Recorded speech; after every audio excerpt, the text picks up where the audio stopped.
Hello there. Obi-Wan Kenobi here, or James Arnold Taylor, either or. Take your pick.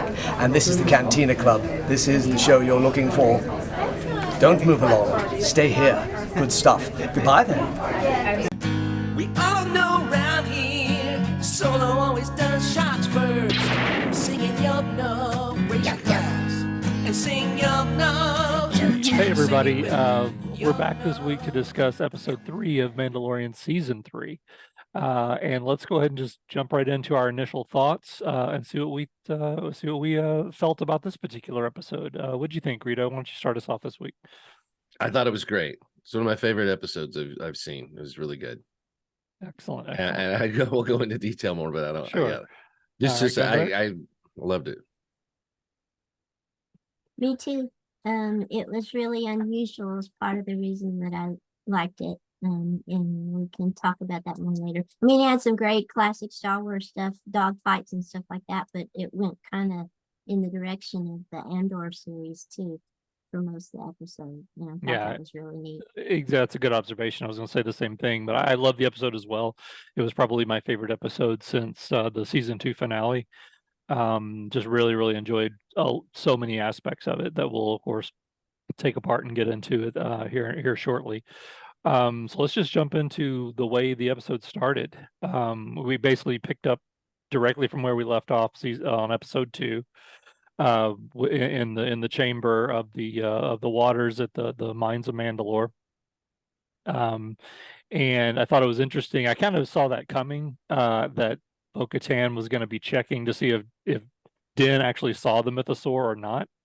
And I kind of figured that I really think that's something she's just going to keep in her back pocket, until in case she needs it later. Maybe somehow the mythosaur trumps the dark saber or something like that as far as leading the Mandalorians or something like that. What were you guys' thoughts on that? Yeah, I thought it was interesting that she also left her helmet on during that whole scene. And she actually told him that he was a Mandalorian again. It was her who he said, "I've been redeemed." And she said, "Yes, I witnessed it." And although her head was kind of cocked, like, she was kind of amused by it all. And she was like playing to his belief. At the same time, there was a kind of respect for that belief. And I think maybe the mythosaur kind of jarred her into heading more in his direction, understanding or at least respecting the basis of the creed, that there's some reality behind it.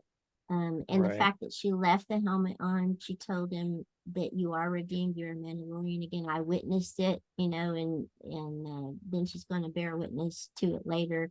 I like how they bookended the episode with her interaction with him, and then a kind of confirmation of what's happening with her at the end of the episode. So I thought that was really cool. But yeah, I am wondering, like, why is she keeping the mythosaur to herself?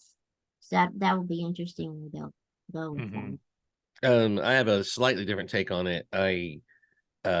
Everything we talked about last week about her possibly being, the title of the episode was The Convert. First off, I want to address that. Yeah, exactly. And I like the episodes where they write 2 points of view and the title could refer to both. I think that's simplistic, cool, keeping it to the point. It's not confusing, and it gives you just a little bit to think about, like, where's the story coming from, who is the convert in this case.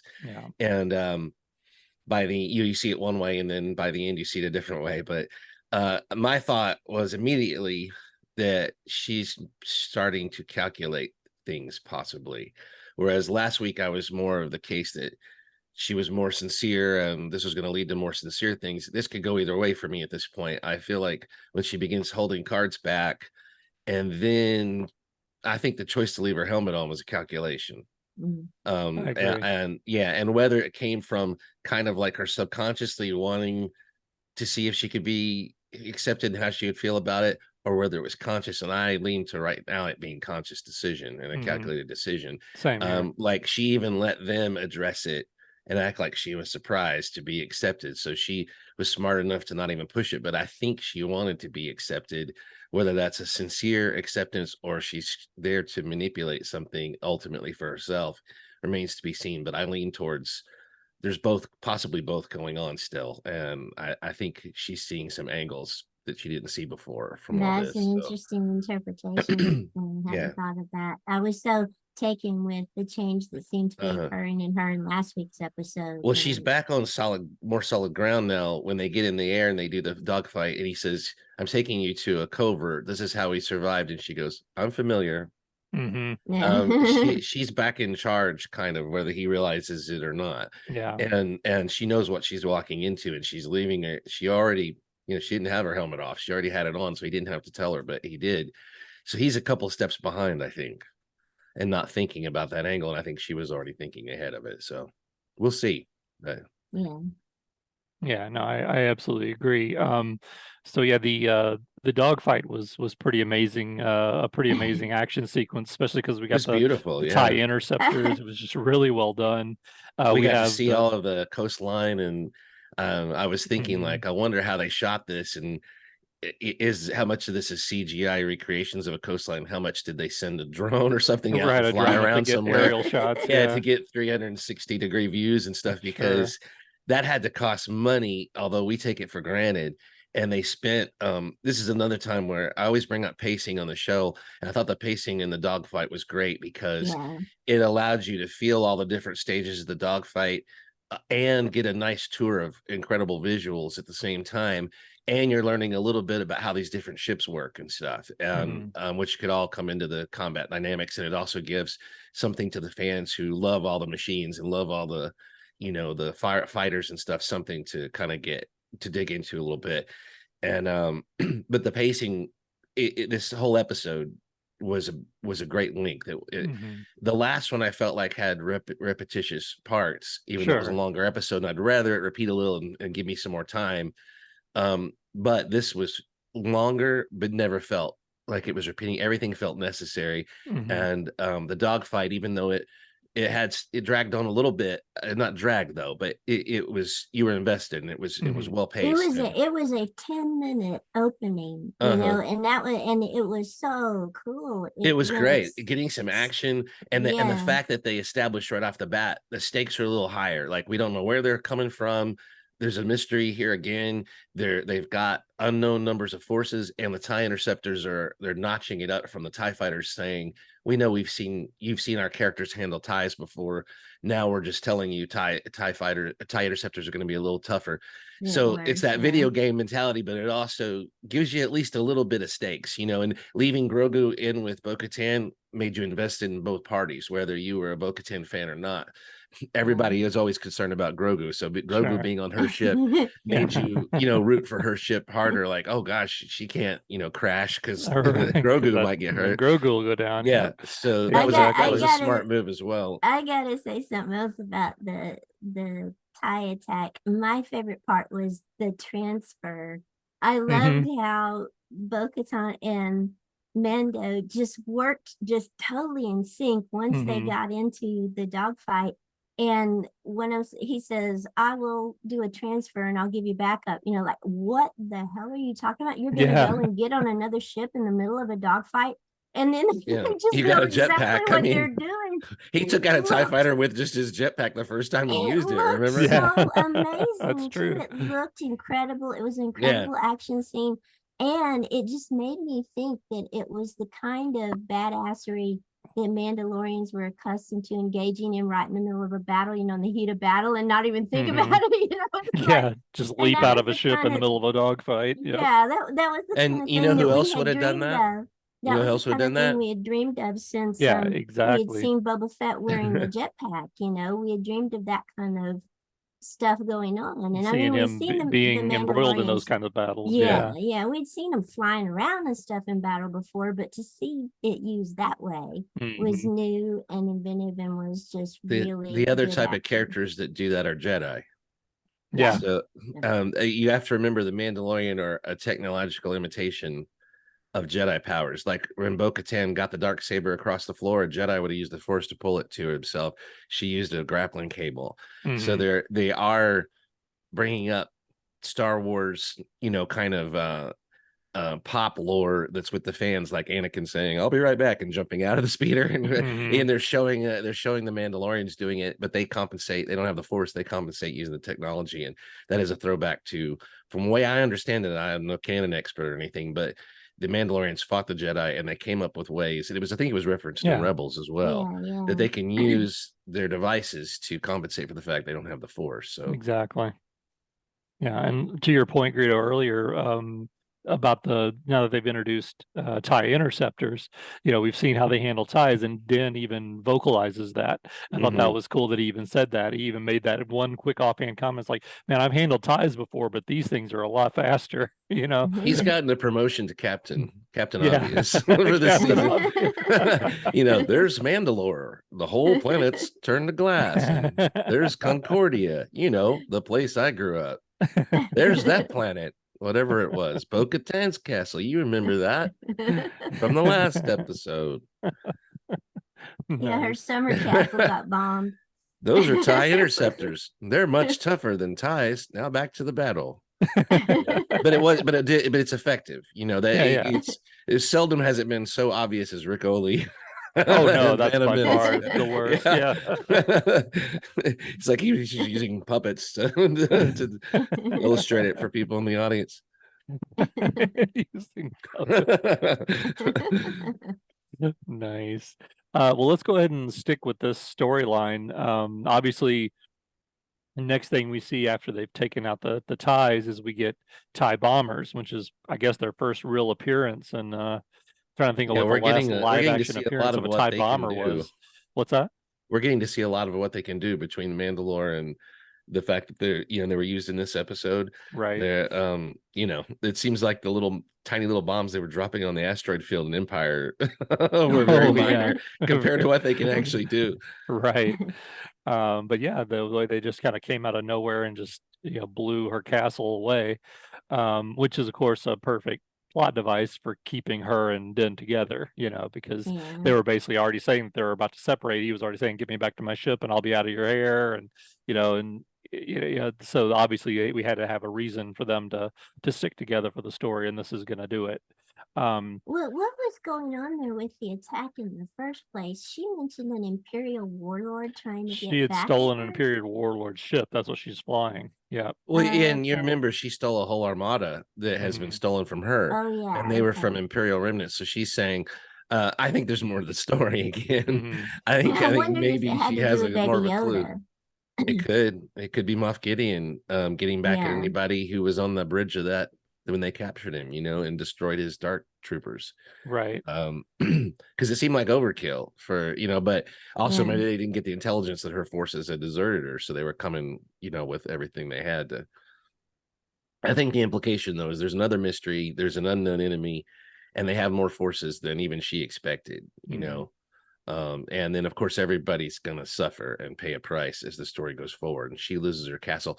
I know I'm sick, but I really wanted to see her droid come, walking out on fire like a Denethor from Lord of the Rings, and make it all the way to the end of the cliff and just I was plummet off thinking into about the the ocean. droid as well. Yeah, or him like waving like while he's on fire, and she just flies right by and leaves him. That would have been cool. That's like, I have R5 now. It's fine. See you. Oh, that's funny. Yeah, so that basically wraps up with them jumping into hyperspace with him saying he gave her coordinates and they both go off to the same place. So I guess let's go ahead and just fast forward to the end of the episode and just kind of tie up that storyline, since it basically, like Gundark said, it bookends the episode. So it was an episode unto itself. Yeah, it really was. And so now they arrive at the same spot we saw the opening of episode 1 in season 3, where they were having the helmet ceremony with the kid.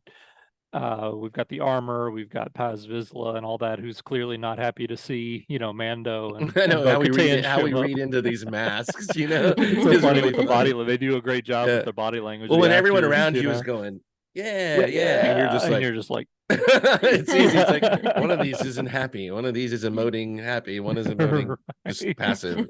Therefore, we assume he's unhappy. Right, exactly. So they basically arrive, and we've already touched on it a little bit. They ultimately start to accept Bo-Katan after Din has of course taken a sample you know, when they were there at the beginning of the episode, he took a sample of the living waters to prove that he's been there and he's bathed in the waters.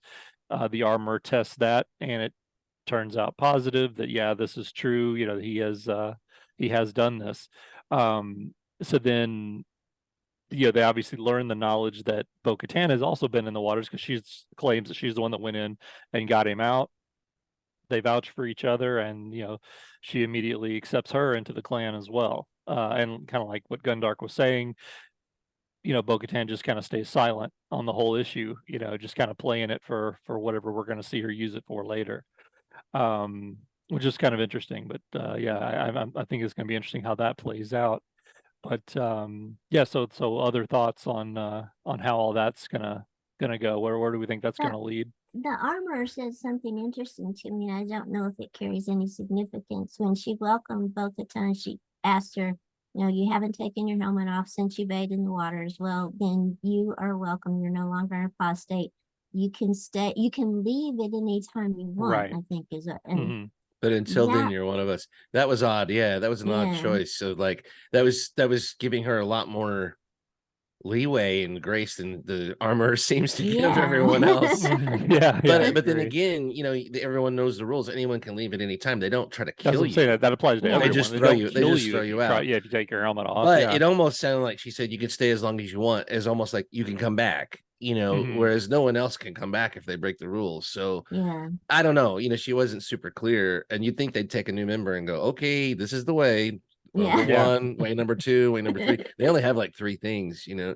They don't ask, you know, have you you know, killed a friend? Did you betray a business partner? Right. You know, then we're throwing you out. Is that you can do any dirty deed you want as long as you didn't take your helmet off while you were doing it.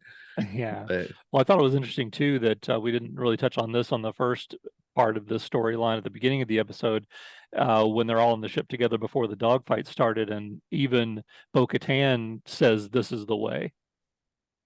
she was Yeah. already preparing Yeah. herself for the go undercover for this mission or Right, whatever she's exactly. doing.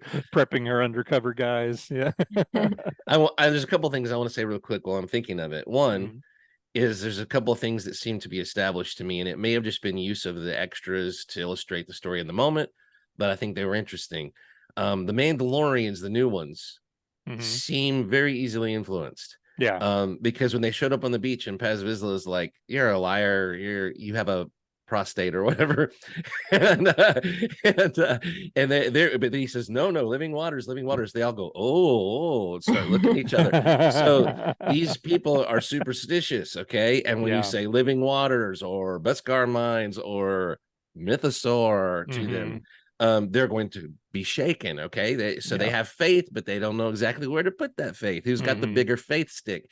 Okay, so then you go inside and immediately everyone bows to whatever the armorer says. So to anyone there, it's very obvious who's in charge. It's the armorer. Yes. So we have two things established. These followers can be influenced, and the one that controls them is the armorer. So I think those two facts are going to be super important for I whatever think so. direction that storyline goes. And for someone like Bo-Katan, who is just welcomed inside, it must seem like she's playing with children to her. So Yeah, she's so, thinking the same thing. She yeah. said these people are very easy to manipulate. Well, yeah, if I was her, I'd pick up on these things. I'd be like, Mhm. they're looking for the message and they're believing in the messenger. This is the messenger right in front of me. Yeah. And so this is the person I have to take down if I want to assume that position. So which there's other things you can include as well. Or but the that's- person that I have to make believe in me. right, win over somehow, Mhm. whatever. Yeah. Yeah. You control them in whatever way, then you Mhm. control the rest. Yep. So spice is the ultimate power in the universe, but he who controls the spice controls the universe. But yeah, that's the two things extra that I picked up from that. Also, one other thing I hate to keep talking, the living water, I think they've used that effect before when when she put that in the water and it changed. It had I think they've used that in the past. I'd have to go back and look. So it makes me wonder if the armor has a supply of living water that she's carrying around with her from place to place, and if she It could needs be it that she's in the adding to the forgery. Yeah. if she needs it in the forging of Beskar. Used in the first episode of this season when it Yeah, opened with I her think doing so. Yeah, that forging might have been armor? it. And I Mhm. think it may go all the way back to when she first was introduced and he brought her Beskar and she Mhm. she did these things. I'd have to go, like I said, I have to go back and watch, but it implies that maybe the living water's important for them to continue to make their Beskar, which is important to their identity. They can't suddenly go to, you know, Aluma Beskar because they ran out of Beskar. You know, it's like they don't make them like they used to. So it's part of their identity. So there's a lot of things going on there that could be controls, that could be insignificant, you know, and secrets that are being implied possibly. Yeah, and I think Paz is going to make an attempt at power at some point too, Paz Vizsla, because even we already saw him, you know, early in that scene, and then at the very end of that scene, the same thing when they've all accepted her, and everybody's coming around and shaking hands and doing the Mando shake and stuff like that. They still had that specific point of showing Paz Vizsla just standing back there, not engaging with any of that. So he's clearly got his own is he going to try plan in mind to do something to them to get rid of them because they're an inconvenience, or is Bo-Katan going to take over and Paz Vizsla and Mando end up being, you know, kind of reluctant allies, maybe trying to stop her? You know, there's so many ways it could go, but they have a cool dynamic introduced that's easy to follow and easy to speculate on, fun to speculate on. I just wish I knew the whole way, you know, like I have a feeling the armor is going to pull out some extra rule we've never heard before. Right. The only way to decide this situation is rule number, you know, whatever. It's like, what? I've never heard of this. It's page 9, paragraph 12. You know how you had never heard about helmets before until the Mandalorian? Well, we've got a new one.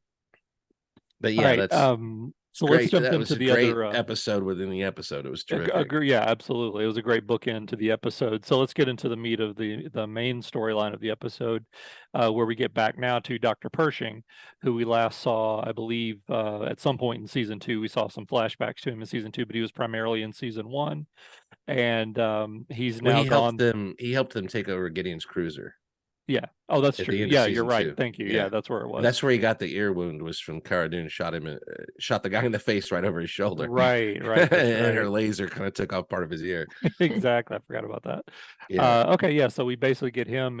They now have this. The New Republic has an amnesty program for former Imperials that they go through a whole series, I guess, of classes or whatever it is, and they get them to where they can be valuable assets to the New Republic. They look at shapes, ink blots. So what do you see? Death Star, internment camp. Oh, that's a stormtrooper helmet. Yeah. That's a burning hovel. Until you change those answers, you know, to it's a daisy. I see rights for indigenous people there. It's for indigenous people. I see a Bill of Rights on a piece of paper, and so you change your answers like that. They don't let you out, I think. And he ultimately meets up with Alia Kane, who was the communications officer, the comms officer. How did she survive? I really want to see that. Yeah, story. We got to figure that out. But she was on Moff Gideon's ship that we saw, of course, in season 2, the season 2 finale. But at the beginning, I thought it was really cool because we actually got to see the opera house on Coruscant, and the way Coruscant was represented, the imagery of it was just really, really cool, very reminiscent of the prequel trilogy, even more so than what we saw in Andor. But I thought it was really cool. It was just kind of a lot of Easter eggs, lots of throwbacks to the prequel trilogy especially with the opera house. Gundark can chime in here. It's just like the Globe Theater changing hands between a monarchy to a theocracy to a monarchy, and it may shut down temporarily or whatever, but they always bounce back. It will be back. Yeah. They may not be allowed to criticize the current theocrat, but later a more lenient monarch may come into power. Yeah, the scenes with the Coruscant Globe reminded me of the scenes with Mon Mothma in Andor. You know, where you've got Pershing interacting with people that are in the upper echelons of that society and have no real understanding of or real care of what's going on, you know. Right. And you've only got, and he, oddly enough, is one who cares, you know, even though he is a rehabilitated Imperial, you know, he wants to actually do something for the New Republic. and they don't seem to have any conception of what he's able to do, even after he gave a talk to hundreds of people about what he was doing, like Right. why was he even invited to give this talk? That If does he, seem a little odd. Yeah, why would you bring him here? yeah. That's like, I mean, you didn't bring like former death camp members in to talk about, oh, what sort of experiments did we do on, Yeah, our exactly. captives? Yeah. They didn't do that. So why would they? Exactly how many Bothans were spared and were killed? Right. We have hard numbers here. Yeah. So all of Well, that, the depiction of the New Republic and those things was real interesting. Yeah. I enjoyed that. I thought that was good. And yeah, it then of was great. It course, was great yeah, seeing go that ahead. character again, and he did a fantastic job. The actor Mm-hmm. did of because in the past they've left him as a gray area, and he just seemed kind of weak, maybe like. Mm-hmm. But it was interesting that he wasn't portrayed as a fanatical imperial either. Yeah. And in this episode, we got to finally see where he possibly truly stands. It's hard to know how much that conditioning the New Republic did to him was forced and actually, physically changed his brain, or if he Mm-hmm. just bought into it. It's hard to know Yeah. without seeing the process, but Mm-hmm. we assume he just bought into it and did his best to conform to it, and that his true spirit is what we're seeing in this, which we've never really known for sure before. And so it was cool seeing that confirmation. Because when he was giving that speech, I thought, right, yeah, he's blaming. I was I did under the too. spell Yeah. of a I was like, twisted oh, individual. Yeah, he's it's just like reading you the script jumped at here. the Yeah. chance. You jumped at the chance to experiment on life forms and stuff. Come Right. on, but But he did to some degree, because once you heard his really reasons, he was it trying to convince resonated. himself that he's doing good for the New Republic in Hmm. stealing this uh technology from the Star Destroyer, lab technology, when you can tell he's as much motivated by the need to continue his science, his Mm-hmm. own need for discovery and his own need for a sense of value, as he is the need to contribute to the New Republic. And Yeah. it seems like that in part is what got him in trouble in the first place, is that the science was so important that it made him a target of the Yeah, empire, and then he's there's a able to level of naivete manipulate it. there that, Yeah, that I think he still has, and I truly believe he's more focused on his own research than he is on yeah. any sort of level of evil or good. I Hmm. just think that he just doesn't want to be, someone he doesn't want a cubicle job, which is basically what the New Republic's given him, which we And had that the makes him scene. easy to manipulate. That's Yeah, what absolutely.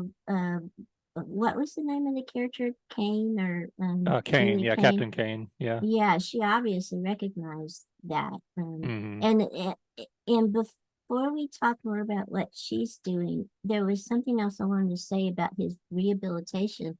All that stuff was really disturbing about the New Republic kind of just toning down a little bit of the manipulation of the empire. They're actually using mind flayers, but supposedly using them at lower levels. Yeah, Conditioning, yeah. Yeah, and the whole thing, yeah. the whole point that it was called not just an amnesty program, but rehabilitation Rehabilitation, program. yeah. Uh-huh. And they even use the words indoctrination. He's been indoctrinated too Hmm. fully by the empire, and so they are indoctrinating him, in their it's own uh way. it's almost like the Imperials of the table had been kind of neutered. Like, you can imagine they all weren't as innocent as they seem to be, that probably Yeah. when they were Oh, part of the sure. machine, that there's no telling what they participated in and what they would Hmm. do following orders and stuff.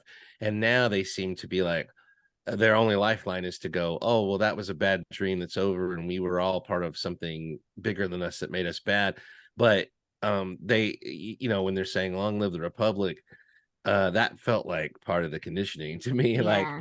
Like these guys can probably be reawakened to their old skill set, Yeah. I think but it's so. it's Yeah. it's like taking a dangerous animal, and doing whatever, training to it, and then you feel it's safe. And kind of remind me of Clockwork Orange or something, Yeah. where they took Alex and conditioned him in And the horrible New ways to Republic make him too is neutered, doing basically. this in a naive way, because here they are. They've got, like you say, people that have expertise who are a great threat, part of the empire, and they are putting them through a rehabilitation program where they are testing them just by having a robot sit in front of them and ask yes or Yeah. no Are you feeling questions. angry or aggressive, or the two Yeah, like things? that's gonna Yeah, yeah. really reveal anything. You know, Mhm. there's a naivete to the way they're using imperial Those tactics to drinks and their tell. like when their implication is I want the old food and everything. Mhm. They could be drugged. Yeah, I They Yeah. could be wondered that drugged too. to Yeah. take away the anger and aggression. The droids, they're Of like, are course. these drugs at the right level or not? So Right. are Are you these feeling drugs anger and working? aggression? If Yep. you are, we give you a little more until you don't feel the Mhm. anger and aggression anymore. Absolutely. Yeah. It's a counter, and this is where I was going to say this episode. I was joking. This episode confused me because I was in Mandalorian, then suddenly I was in Andor. It felt like Yeah. I was Yeah. just blatantly like right in the middle of It was Andor like again. Mando to Andor to Yeah, Mando. Yeah. I mean, it even had the feel and everything. It just wasn't quite as dark until the end, but because it was Yeah. telling a story about darkness, underneath Mhm. the surface. So you had to believe in the light at first, but yeah, I was like, and then at the end, towards the end, I was watching and I stopped paying attention when it went to black. I thought that was the credits, and then I look up and it's Bo-Katan again. I'm like, what's going Yeah. on? I'm like, oh wait. How many shows am I getting in on here? But it was great. But Absolutely. Yeah. I did want to say, great performances by everyone. The Absolutely. performances for me sold the whole episode, even more so than the world building. We got to Mhm. see parts of Coruscant that, unless you really watch Clone Wars closely or some of the things we probably haven't seen before, Mhm. we got to see people a little closer in the environments than we had before. We got to learn some things about the New Republic that mirror Andor and are about convenience, the convenience of fascism, kind of, and how Mhm. people, as long as they're not bothered or okay with whatever, they Yeah. just want to hear everything's okay. It's like Mhm. this guy's talking about this horrifying cloning program, and they're all like, "Oh, it's so good that you're It's so you're good no that longer you're. a Nazi scientist, Yeah. Exactly. It's so good they got you out of that death camp where you were never any danger because you were Right. you were experimenting on people, and they just pass right over for the soundbite that they choose to believe in. And even he didn't know what to do with it. He's like, what am I, kind of a celebrity now? And then also, like you said, bureaucracy, it cares only about its own ends. And Mhm. if no one recognizes that this guy is an incredible asset and a pivot point, that the enemy that is still out there, which they don't want to believe the enemy's still out there, obviously. Mhm. We've seen that Yeah. over and over again. They don't want to believe there's an enemy still out there. There is. And that enemy built a lot of stuff around this guy and thought he was a valuable asset. They said he's a tier 1 target. They always had guards around him. He was being shuffled from warlord to warlord. There's a reason, Mhm.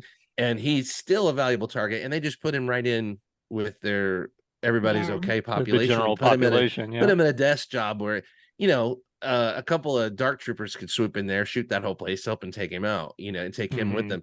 It's so they have no concept, or they're dangling him as bait. But I believe that's more the naivety of it, like you said. They just Mhm. don't get it, and nobody's putting the pieces together because they're too absorbed with reestablishing the status quo and keeping Yeah. everybody comfortable or something. Yeah. Yeah. Agreed. And Um. of course they express disdain for the Outer Rim as well, which is where all this bad Yeah. stuff is going to come from. Absolutely. Yeah. Yeah, that they are But not like paying you said attention with the to. performances, Katie O'Brien as Captain Kane, she did a fantastic job I on thought this. everyone was terrific. Yeah, everyone was terrific, but Everyone. she really had to be convincing in this role, because she Yeah. had me fooled. I wasn't sure it was going to go that No, route either. I, I yeah. kept I kept waiting for it to happen, but I was like, no, maybe not. Yeah. I She know. maybe she really is rehabilitated. I don't I want to know, say but one thing real quick also that I forgot to say. I know I talked too much. I apologize. But what I found most insidious about her character, and they established it so well and almost so subtly, is that she befriended him. And Mhm. not only that, but she took a guy that's like, this guy's got a shell, and he has been under the thumb of authoritarianism his whole life. I'm going to show him what it's like to feel free for a minute. Yeah. Yeah. And then once he gets intoxicated with that, I'm going to offer him more and manipulate that to let him know that's just a taste of what it's like. A drug dealer. It's like, that's just a Mhm. taste of what you can get and how wonderful it's going to feel when you have your autonomy back. It's not my idea. It's your Yeah. idea. It's not my It's your research. idea. Yep. It's your research, but I can show you how you can use this feeling. You're Mhm. free.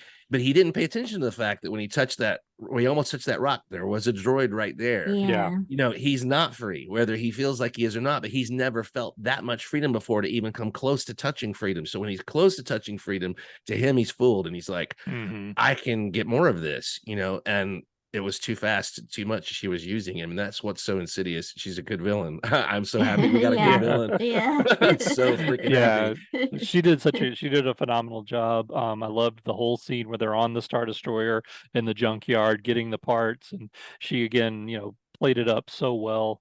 To the point that they were actually arresting him, and then she steps forward as clearly, revealing that she's part of the whole setup, basically. And that leads us to the best line in the entire episode, with Dr. Pershing lying on the bed, incarcerated, going, "It was a trap!" Right there to the Mon Calamari. Yeah. Like, really, they Like- went there. Okay. It was a trap. It was a trap.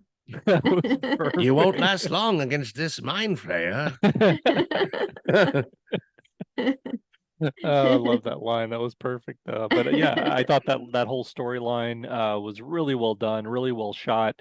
Like you said, everything about it was good. The art direction on it looked phenomenal. The acting was great. The pacing was well done, written well. There weren't any awkward lines of dialogue, I felt. Just like I said, overall, this was my favorite episode in really, again, since the Yeah. season 2 finale, probably.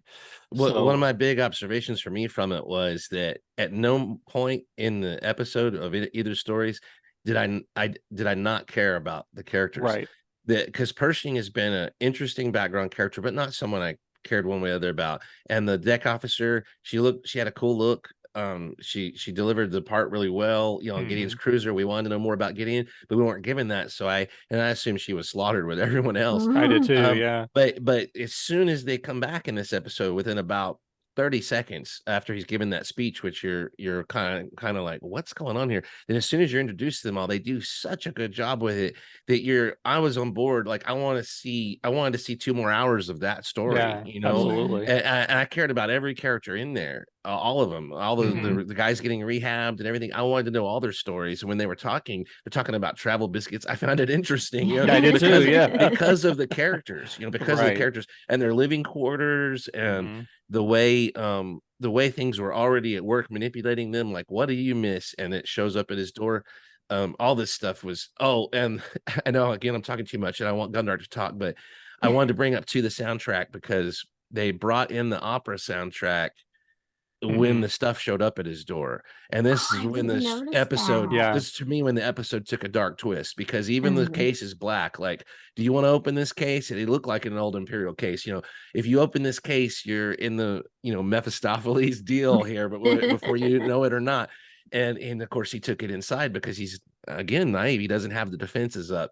Yeah. And it just seemed like a gift to him and he accepted it as a gift. But in the background was playing the music from the Darth Plagueis story from the Oh. opera. Just that tone. It's like a octave tone on a synth or something. But it's very ominous.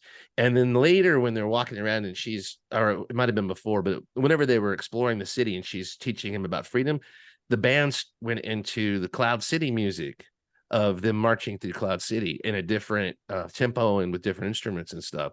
And I thought the soundtrack callbacks were really, really cool. Yeah, those were really great. Engaged my, original trilogy and prequel trilogy, the parts of me that love that stuff. So Mhm, made it feel Star absolutely. Wars. Yeah, absolutely. Yeah, I hadn't noticed that. The thing I'm wondering now is, like Corellian said, the actress playing Kane played the part so well that occasionally you'd wonder, like, am I misjudging her? Is she really manipulating him? What's going on? But what I want to know now is, why did she manipulate him? Is she working for Moff Gideon? Because they mentioned Moff Gideon specifically. You remember the Mhm. rehabilitated And soldiers? none of the Imperials know what happened to him. Yeah. Yeah, I think that's one of exactly them what's said, happening I here. heard that he escaped. One of them said, I heard he escaped, and the other one said, I heard he was subjected to a mind flayer. And It so has to I be. He wonder has to if, be behind this. Yeah. yeah, I Absolutely, think yeah, he's 100%. free out there somewhere, and Yeah. the Republic has just covered over the fact that he's escaped.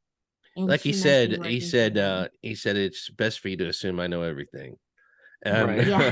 he was Right. bragging, and he's a braggart, but he's mostly very good at analyzing the situation. I think he had plans within plans and a backup plan within a backup plan. Okay, then Right. what was her purpose in upping the mind flayer to the extreme point when she did. Is she trying to wipe? I think his- she's Yes. trying to wipe him. Yeah, Yes. completely. Also, Yep. he won't know that they didn't do that to him. He won't know that a technician walked out of the room and she Yeah. did that. She'll say, Exactly. look what they did to Look you. what they did to Yeah. you. They're the Yeah. same as the people I'm we used still to on be your under. side, even though, Yeah. you think I betrayed you. I'm still on your Yeah. side. Yeah. Yeah. Exactly. She's playing Mhm. all sides like a fiddle. Just Mhm. like the And just bits of using every freedom. weakness she finds. I think she's an ISB. I think she's an intelligence officer, Yeah, and she be. probably had anti mind control training and stuff. Sure. And I think that but she probably came through all that with flying colors. yeah, still with her I think the personality long story of intact. this whole thing is going to be that she had basically surrendered herself with this plan in mind. Whether she was Yes. guided by Gideon, which I have a feeling he had a big hand in that, that she's literally there for that very reason. Because they know Yes. that Dr. Pershing was going to be going through the the rehabilitation. She was going to be there to literally do this exact thing that we saw this episode, to befriend Right. him and to get him to a point to manipulate him to get the stuff, the equipment that they need. Now she's got it, and then he can they can wipe his mind, and they can all move on at this point. The And they poor can guy won't turn know him- up from down. He, No, he really They exactly. can won't. turn him further against the New Republic too, because he was beginning, even though he felt like he was not being acknowledged by them like he should, he was Mhm. wanting to do something good for the New Republic. And all the kindnesses that she showed him also highlighted that the elements of freedom that Greedo said that she showed to him highlighted how much he was still controlled and abused by the New Republic. So she's building, I think, an animosity in him against the New Republic that can then get him to join Moff Mm. Gideon's side again or something like that. I also think there's an element there where she's got two masters and she's fooled the New Republic into thinking she's an insider informant for them, and she feeds them things that she wants them to have, so Yeah. that there's nobody you trust more than someone Just that enough keeps for them to keep her keeps around. delivering for you. Yeah, and that you Mhm. think you've turned to your side, and they follow it up by delivering for you. Right. So Playing I both think sides. I think they have a lot of confidence in her, which is completely misplaced, just like Absolutely. Yeah. Pershing's was. And I did want to point out too, the Cloud City music was the music leading up to Lando's betrayal. Yes, Yeah. S- Really great so parallel I think it was when I heard that, I was like, don't trust her anymore. Yeah, I think one of the confusing things too about an episode like this is you really have to think about the time frame, like how much time has passed since we've seen these characters. We've got the whole Grogu going off with Luke. We've got Mando going to Tatooine to help Boba Fett. So roughly, and we already have heard that it was roughly a year that Grogu was with Luke. Mhm. So I'm thinking like a year and a half or so has passed. So that's one thing I struggled with, I guess, with this episode when that storyline was going. I was like, wait a minute, weren't they just 5 minutes ago they were on Gideon's ship and they were, it's Right. like no, wait, that's right. This is like actually a time a little bit of a time jump. So that it made more sense. That's once a I good realized point. that. Yeah. Yeah. And another thing to remember is, like we said, if she is ISB or something, and if the Mind Flayer or whatever that is Imperial tech, that they're just like in World War II, they take things that they find are useful to them and keep them and use Of them. course. Well, Yeah. she may know how to use that stuff better than they do. hmm So, but I don't think it was her first rodeo by any stretch with that machine. No. So, No, not at and all. she may think ultimately she's doing him a favor too, by trying to break the Republic conditioning and showing that they're Yeah. hypocrites and everything. She's maybe a true believer, just like all the other ones we ran into in season 2. Yeah. Exactly. So, but boy, what a good character! I'm Yeah. Oh, yeah. excited about that character. I am too. I I hope we see hope a they lot give more her of a her. full-fledged story. Yeah. And I Yeah. hope they keep her a little bit of a mystery. They need to start explaining some things, because it's dragged on for 3 seasons where we don't know what's going on, and that speculation keeps everybody engaged. Mhm. So they better have good stuff to deliver, but they need to start delivering some pieces, I think. And I think they almost have to now, starting a story like this. You can't just not revisit it. Yeah. Until next year. You have to kind of show us. I think it's all part of the genius of Gideon trying to build up that villain as well. hmm Yeah. Either him or Thrawn or whoever could be behind him, but I think Yeah, it's got to be Gideon. Gideon's got to be the villain of the Mandalorian, right? I mean, he's the I only think one so. on the Yeah. card. Absolutely. Yeah. Yeah, Thrawn's Yeah. going to be in Ahsoka. I think. Yeah, I think Gideon's the top At baddie some here. point, they may all join together for some crossover Right. Law and Order Right. episodes Yeah, or whatever. exactly. Chicago Fire, Chicago PD, Chicago, Coruscant Fire, Coruscant PD. But Coruscant but PD. yeah, but right now, right now, I think it's got to be Gideon in the show, and Giancarlo Esposito is an awesome resource to have at your Oh, of course. fingertips. Yeah, we need more And of him. if they start writing him anywhere near as good as this has gone in this episode, it'll be fascinating to see. Yeah. I hope I'm not getting excited for nothing. I'm sure I'm not. It'll be good. But I got no complaints this episode. I mean, to me, yeah, the only thing, if we're gonna rate it at the end, I mean, this is an awesome formula. It really is. They've got an awesome formula going. And if you notice, Grogu wasn't even needed for anything but a couple of cute scenes. You know, Yeah. he didn't have to hug any stuffed animal this time. Nothing. Everything he did made sense, and it wasn't about him. And they're expanding that world. You know, you cannot just stay focused on these two characters at all times. Otherwise, you're going to have the Incredible Hulk from the 70s. You know, you can have a show like that where they just encounter different people and every episode's tied up and we just go on to the next, nothing ever happens. So we're always looking for that elusive the way, but we never find it. Yeah. So let's get into the ratings then. Since you brought up ratings, let's go ahead and see how we rated it. Who wants to go first this week? I went first last week, so I'll turn it over to I'll one go of you first guys. because I don't know that I've gone first. No, I don't think you have. Go ahead.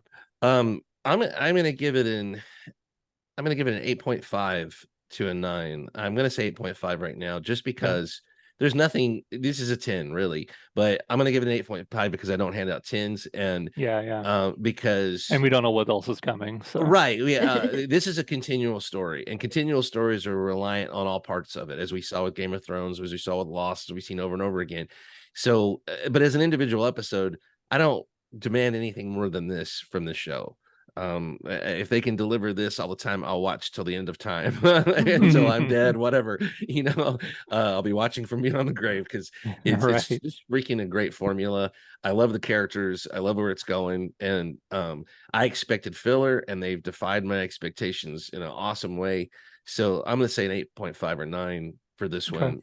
For this season, it stands, I think, head and shoulders above, and it's a great implication of what we've got coming. And please don't give us any filler, just none. Let's just, you know, even if we need to bring back some characters and give them their own episode where they're just as fascinating as these were. That was an amazing feat to bring these side characters back and make us invested in them. I love being invested in the bad guys. I love it. So yeah, stick with what you're doing. Don't bad batch it. All right. All right, Gundark, what do you got? A 9. Okay. I love the world building. I love the substance given to characters that were interesting before, but were side characters. The acting was wonderful. Production values, excellent. And I like how Greedo mentioned filler. This would have traditionally been a filler episode, you know, where you take some side characters and you kind of give them a little bit more substance, but it's so important to the overall storyline too, that I feel even with all the time they spent with these characters not doing a whole lot, you know, not a lot of Star Wars action, but it was captivating. Felt like it was, yes, and it was propelling forward the overall story arc too. So a 9 for me. Yeah, I'm going the same. I'm going with a 9 for this episode as well. Like Greedo said, it's a 10. But I just, you know, it's too early in the season to give out a 10. Yeah, I know it's kind of silly to say that, but it had everything, but it wasn't like I'm gonna watch it 10 times. You know what I mean? It wasn't. It was just a great episode, riveting, in captivating every way. episode. Exactly. Yeah. So yeah, I enjoyed it very much.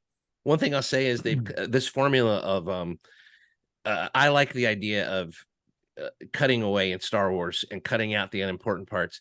And what they did in this one is, as soon as the story lulled on Bo-Katan and the Mandalorian, instead of them showing us them talking while they're traveling in hyperspace, which is a lot, Star Wars does a lot of that, it went to a different fascinating story.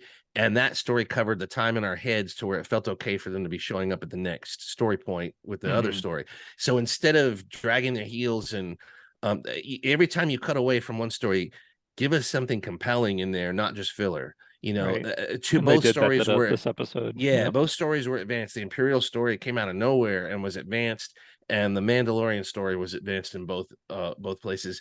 And so there was never a dull moment in there, even though they took their time. They took the Imperial story from a beginning point and slowly, at its own pace, it felt like a mini movie to me. And it was an hour long.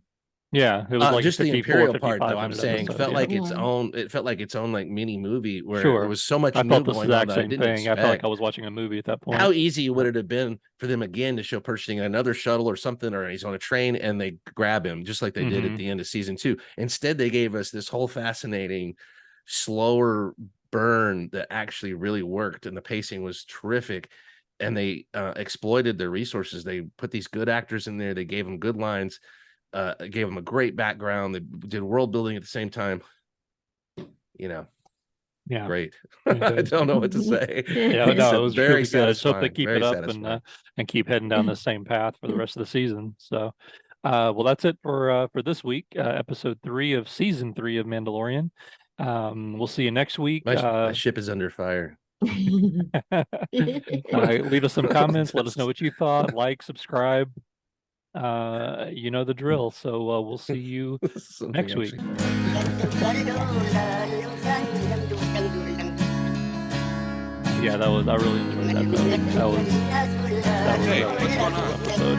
What is it? I was so surprised. You will never find Yeah. more wretched hive of scum and villainy. This isn't going to be easy. Good luck. You must be cautious. Sing your love. Sing your love. Come on, sing your love.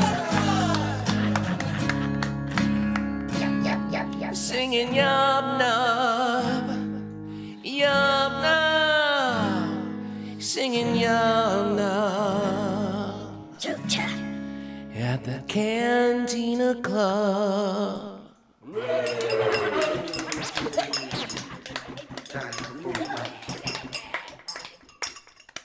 All right. McClunky. McClunky. Is that the official motto of your people? It's Do the you have official like have motto. that? Is that like the name of your national anthem?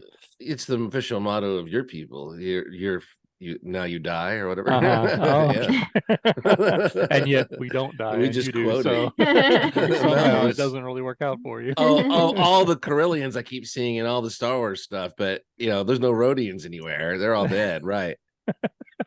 Rhodians are like literally in every episode. There's no Corellians anywhere. They live in a dump. They live in they polish stolen parts for a worm lady, in the sewer.